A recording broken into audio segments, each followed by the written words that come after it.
अस्सलाम वालेकुम वरहमतुल्लाहि वबरकातुहू। ज़िंदगी में जब कोई हमारे साथ कोई भलाई करता है, कोई नेकी करता है, तो हम उसका शुक्रिया अदा करते हैं, क्योंकि ये इस्लामी तालीम भी है। कुरान करीम में अल्लाह रब्बुल इज़्ज़त का इरशाद है, हल जज़ाउल इहसानी इल्लल इहसान, के भलाई का बदला भलाई के सिवा और क्या हो सकता है।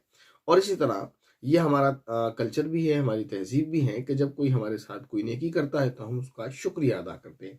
और यही हर अच्छी कौम का कल्चर है जिसके पास इंसानियत नाम की कोई चीज़ पाई जाती है, क्योंकि जब उनके साथ कोई भला करता है तो वो उसका शुक्रिया अदा ज़रूर करते हैं, चाहे वो अपनी ज़ुबान में थैंक यू क्यों ना कहते हों।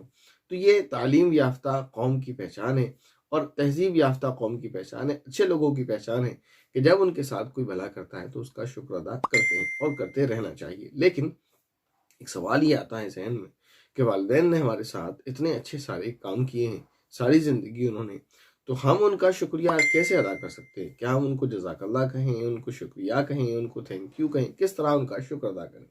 तो अगर हम जानते हैं कि वालिदैन का शुक्र कैसे अदा करें, तो बिल्कुल अदा करना चाहिए, और अगर नहीं जानते हैं तो आज जान लें और अपने वालिदैन का शुक्रिया ज़रूर से ज़रूर अदा करें।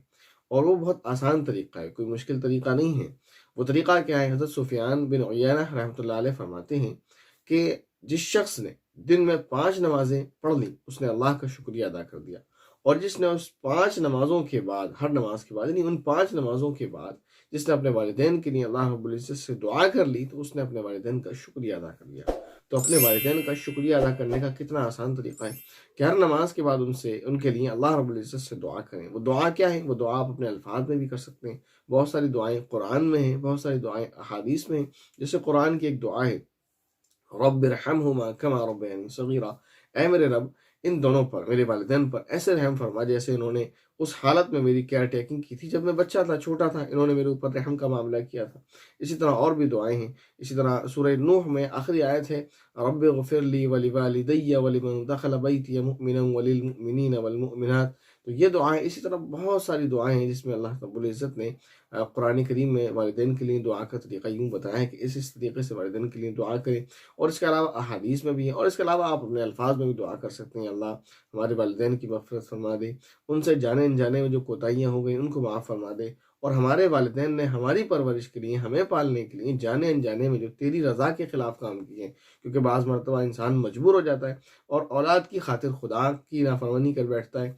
तो ऐसा बहुत मरतबा होता है कि पैसे कमाने के लिए, औलाद की परवरिश करने के लिए, पैसे कमाने के लिए घर से निकलता है, कोई रेहड़ी लेकर निकलता है, कोई ठेला लेकर निकलता है, कोई अपनी दुकान पर निकलता है, कोई जॉब पर निकलता है, कोई कुछ कर रहा है, कोई कुछ कर रहा है, औलाद को पालने के लिए, औलाद की परवरिश करने के लिए।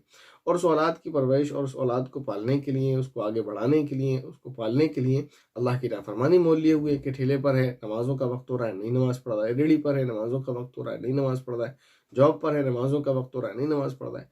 तो बाज़ मरतबा वालिदैन कोताही करते हैं अल्लाह ताला के हक़ में, बच्चों की वजह से, अपनी औलाद की वजह से। तो बच्चों को चाहिए कि अल्लाह ताला से दुआ करें कि हमारे वालिदैन ने जो भी वो काम किए नाफरमानी वाले, जिससे तू नाराज़ है उनसे, उन ख़ताओं को उनकी माफ़ फरमा दे। और उनके लिए ये भी दुआ करें कि बाज़ मरतबा ऐसा भी होता है कि बच्चे दीनदार हो जाते हैं घर में, वालिदैन को दीन की तरफ तवज्जो नहीं होती, तो वो अपने वालिदैन के लिए दुआ करें, अल्लाह तूने हमें इस रास्ते पर डाल दिया, हमारे वालिदैन को भी सही रास्ता दिखा दे, उनको भी दीन पर अमल करने वाला बना दे। तो इस तरह से वालिदैन के लिए जो भी दुआ, हर इंसान जानता है कि उसके वालिदैन की क्या ज़रूरत है, तो वो अपने वालिदैन के लिए बेहतर दुआ कर सकता है। इसी तरह हर इंसान जानता है कि मेरे वालिदैन में दीनी नुक्स और कमी क्या है, तो वो अपने वालिदैन के लिए बेहतर दुआ कर सकता है।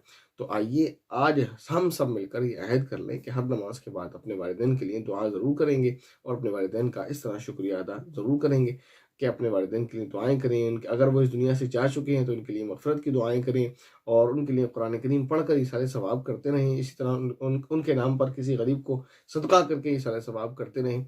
अगर इस दुनिया में वालिदैन हयात हैं तो उनकी लंबी उम्र के लिए दुआ करें, और उनसे जाने अनजाने जो ख़ताएँ हो गई हैं उनकी माफ़ी के लिए दुआ करें, उनकी सेहतयाबी के लिए दुआ करें, जो भी आप मुनासिब समझते हैं उनके लिए दुआ करें, और इस तरह अपने वालिदैन का शुक्रिया ज़रूर अदा करें। अस्सलामु अलैकुम व रहमतुल्लाहि व बरकातुहू।